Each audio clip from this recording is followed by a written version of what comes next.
Salut Master, j'espère que tu vas bien, bienvenue dans cette vidéo et aujourd'hui je vais essayer de te montrer avec un petit schéma pourquoi est-ce que nos pensées nous éloignent du réel. Alors là je suis dans un environnement naturel et c'est possible qu'il y ait un petit peu de vent, je m'en excuse et j'espère que cette vidéo sera agréable à visionner. On va commencer tout de suite par imaginer l'espace-temps sous forme de concept. Donc je vais te faire apparaître une ligne, tu vois, le passé, le présent et le futur. Ça, c'est la façon avec laquelle notre cerveau perçoit la chronologie du temps. Ensuite, dans une ligne verticale, je vais te faire apparaître le nombre de pensées que l'on a par minute. Pour estimer un petit peu le nombre de pensées qu'un être humain normal a par minute, je pars d'un chiffre qui correspond à 60 000 pensées par jour. Ce chiffre, je l'ai retrouvé dans de nombreux articles. Et on a estimé qu'un être humain normal avait à peu près 60 000 pensées par jour. Comme il y a 1440 minutes dans une journée, eh bien on peut estimer qu'en moyenne, un être humain normal aurait environ 42 pensées par minute. Donc je te mets sur la ligne verticale, 50 pensées par minute, 25 pensées par minute.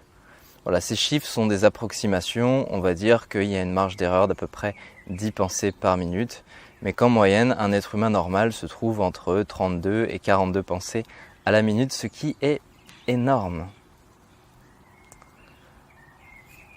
En haut de la ligne verticale, sur la flèche, tu vas donc avoir le mental. Alors le mental, c'est la somme de toutes nos pensées. C'est la somme de tous les concepts mentaux qui nous permettent d'interpréter la réalité. Ça, c'est ce qu'on peut appeler le mental ou l'intellect. Ce qui est intéressant maintenant, c'est cette information qui consiste à observer à quel point nos pensées ne sont jamais dans le moment présent. Tu l'as remarqué, le moment présent, je l'ai mis légèrement en gris et un tout petit peu plus gros. Il est gris parce qu'il est perçu comme moins important et il est plus gros parce qu'il est plus important. Alors, comme nous interprétons le monde avec nos pensées, et que nos pensées ont la propriété d'être soit au passé, soit au futur, et rarement au moment présent, eh bien, on interprète le monde avec un léger décalage. Lorsque je pense à une situation, il y a un décalage entre ma perception de la situation et le réel moment où cette situation s'est produite. Lorsque je pense, souvent je pense au passé, ou alors je pense à ce que je vais faire plus tard. Cela veut dire que toutes mes pensées, elles sont soit tournées vers le passé, soit vers le futur. Lorsque je pense, je suis rarement au moment présent. En fait, je pense au moment présent, mais mon esprit est tourné vers le passé ou vers le futur, puisque mon esprit est absorbé par les pensées. Il y a un élément de compréhension qui peut nous manquer à ce moment-là, c'est celui qui consiste à interpréter le temps. Naturellement, en tant qu'être humain, on considère que le temps est chronologique et donc que le passé est antérieur au futur et que nous, on se trouve au présent et qu'on interprète la réalité à travers le filtre du présent. Et nous passons énormément de temps à être très attachés à cette valeur, la valeur du temps. Nous n'avons pas le temps, nous avons besoin de plus de temps, nous sommes très souvent à la recherche du temps. D'ailleurs, de nombreuses personnes aisées, qu'on pourrait considérer comme des personnes qui ont eu beaucoup de succès dans leur vie professionnelle, dans leur vie relationnelle, qui pourraient être en mesure de dire ce qui a le plus de valeur puisqu'ils ne manquent de rien. Ces gens-là disent pour la majorité que ce n'est pas l'argent qui a le plus de valeur, mais bel et bien le temps. Et la question du temps est intéressante lorsqu'on se pose sincèrement cette question, est-ce que j'utilise bien mon temps? L'idée du temps, en fait, est un concept qui est interprété par le cerveau et qui n'aurait absolument aucune valeur si notre cerveau n'était pas en mesure de mémoriser des souvenirs du passé et de nous permettre de projeter des potentiels dans le futur. Nous avons donc des souvenirs qui sont rattachés à des émotions, à des sensations du passé, plus ou moins agréables, et cela nous permet d'estimer un potentiel qui pourrait arriver dans le futur, qui est lui aussi plus ou moins agréable. Et absorbé par ce monde du mental, l'être humain se projette dans le futur avec des anxiétés, des peurs, et dans le passé très souvent avec des regrets Comme tu le vois, à partir du moment où je suis absorbé par mes pensées et où je tente d'interpréter la réalité avec mes pensées, eh bien, je ne suis pas réellement présent. Et ça, on va pouvoir le comprendre puisque le mental s'oppose à une autre énergie intérieure. Cette énergie, cette force, c'est l'intuition. Le mental, en fait, siège dans notre cerveau. Ce qui nous permet d'interpréter la réalité, c'est la somme de toutes nos pensées, et nos pensées sont des concepts mentaux, et ces concepts mentaux ont lieu précisément dans un organe, le cerveau. L'intuition, elle, siège dans un autre organe, c'est le cœur. Le cœur n'a pas de pensée, le cœur n'a pas d'appréhension du temps. Le cœur est toujours au présent. Et donc, en opposition au mental, à l'intellect, il y a l'intuition. L'intuition, c'est cette petite voix intérieure qui n'est pas véritablement rationnelle. Elle est basée sur des ressentis, elle est basée sur des sensations profondes qui échappent à la raison. Les gens intuitifs ne sont pas toujours raisonnés ou raisonnables. Par contre, les gens intellectuels, les gens qui sont dans le mental, dans la pensée, eux, ont beaucoup de raisonnement. Ils ont beaucoup de moyens et d'angles de vue d'interpréter la réalité. Beaucoup donc de pensées. Quand je suis proche de l'intuition, j'ai très peu de pensées. Et quand je suis proche du mental, j'ai beaucoup de pensées. Voilà ces deux énergies qui s'opposent à l'intérieur de nous et qui nous permettent de percevoir la réalité telle qu'elle est, apparemment, à travers le filtre de notre perception. Pour se faire une idée plus claire, je vais te faire apparaître la vision, notre perception. Tu vois, ce cercle qui apparaît sur le schéma te permet de comprendre que plus je suis actif au niveau mental, au niveau intellectuel, plus j'ai donc de pensées. Si je me trouve comme la moyenne des gens à peu près 42 pensées par minute, 50 pensées par minute, 30 pensées par minute, eh bien là, je suis dans une interprétation de la réalité qui est sous la forme de concepts intellectuels, sous la forme de pensée. Je suis donc dans mon mental, je ne suis pas dans mon intuition. Intuitivement, on pourrait se dire que l'intuition apparaît de façon spontanée, sans qu'on puisse la maîtriser, comme si c'était quelque chose de supérieur qui nous dépasse. Mais en fait, c'est une mauvaise compréhension. On peut très bien se rapprocher de notre intuition, et pour ce faire, il suffit simplement de se rapprocher du moment présent. Tu vas le comprendre lorsque je vais te montrer l'image suivante. Maintenant, je vais rentrer dans un état méditatif et je vais faire un travail d'observation de mes pensées. Et petit à petit, je vais réussir à prendre du recul sur mes pensées et à diminuer le nombre de pensées par minute. Là, je vais descendre plus proche des 20-25 pensées par minute. Et donc, je vais me rapprocher du moment présent puisque je ne suis plus dans des concepts intellectuels qui, eux, sont toujours connectés soit au passé, soit au futur. À mesure que je m'éloigne de la pensée, je me rapproche du moment présent. Et si je me rapproche du moment présent, je me rapproche de mon intuition. C'est là que l'entraînement de l'esprit est très important.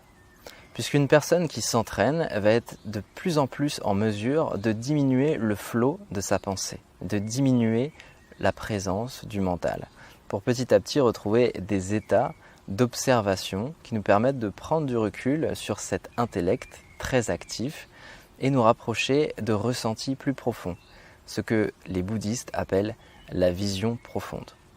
Cette vision est une vision plus de l'ordre du ressenti. C'est une perception intérieure, davantage connectée au cœur qu'à la pensée et à la raison. Alors on pourrait se dire dans un premier temps, si je m'éloigne de la pensée, je m'éloigne de la raison.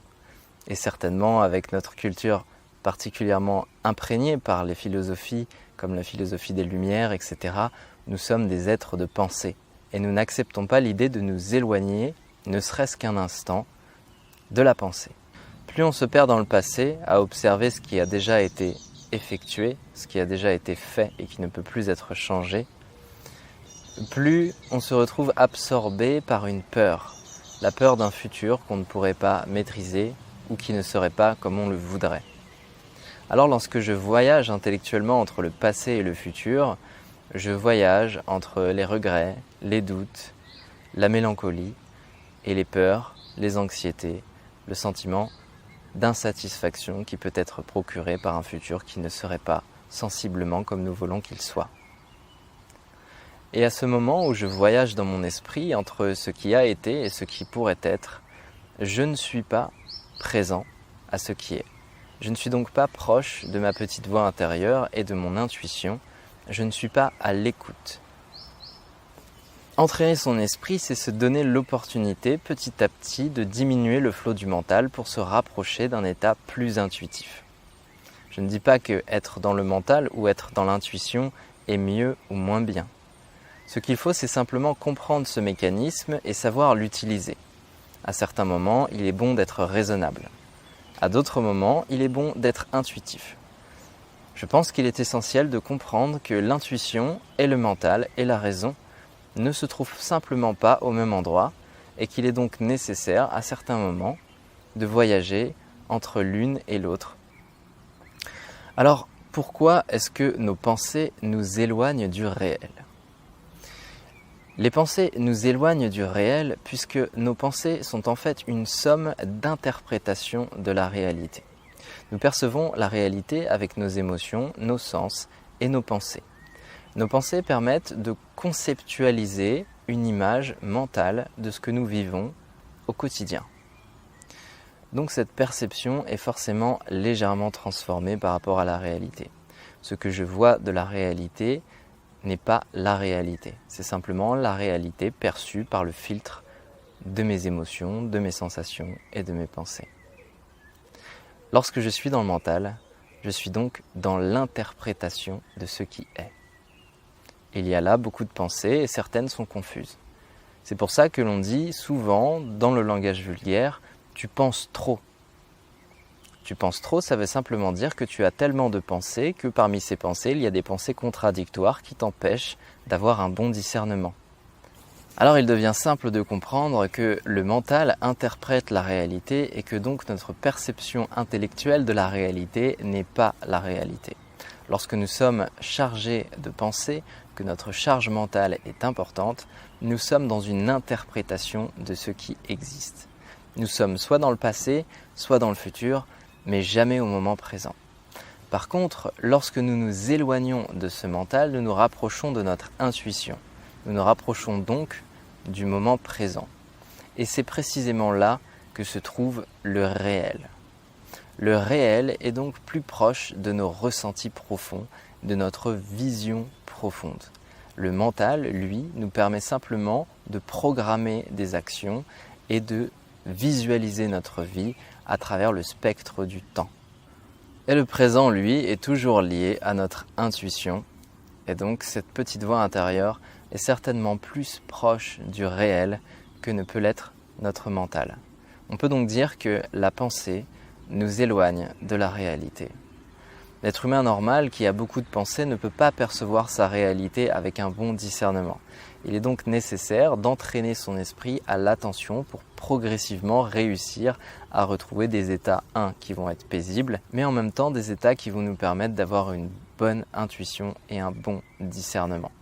Si cette idée de l'entraînement de l'esprit t'intéresse, tu cliques dans la description et tu vas trouver une plateforme d'entraînement de l'esprit où je te propose différents types d'entraînements qui vont te permettre simplement petit à petit d'améliorer ta concentration, d'améliorer ton attention, de retrouver vraiment des états de discernement et d'être capable de mieux gérer le flot de ton mental. La plupart des gens ont beaucoup de pensées et parfois ces pensées sont anxiogènes, elles nous effraient. Elles nous prennent la tête. Et on se retrouve à utiliser ce terme « je me prends la tête » sur plein de choses parce que j'ai l'impression de ne pas avoir de solution et j'ai l'impression d'être tout le temps stressé.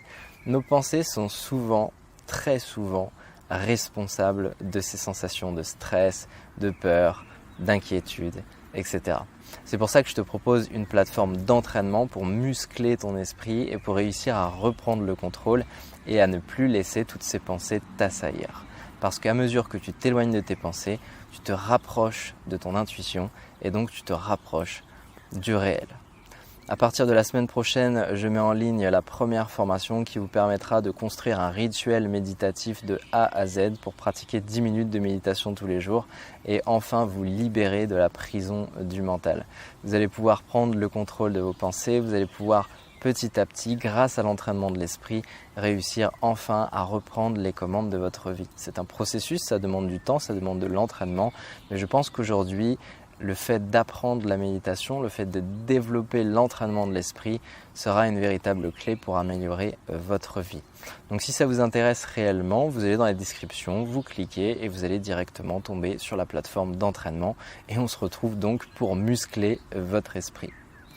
Voilà, j'espère que cette vidéo vous a plu et que maintenant vous avez bien compris la différence entre le mental et l'intuition, que les pensées ne sont pas un ennemi, c'est simplement une façon d'interpréter la réalité et que l'intuition se retrouve dans un lieu où la pensée ne peut pas être, c'est normal, donc que les intuitions ne soient pas raisonnables ou rationnelles.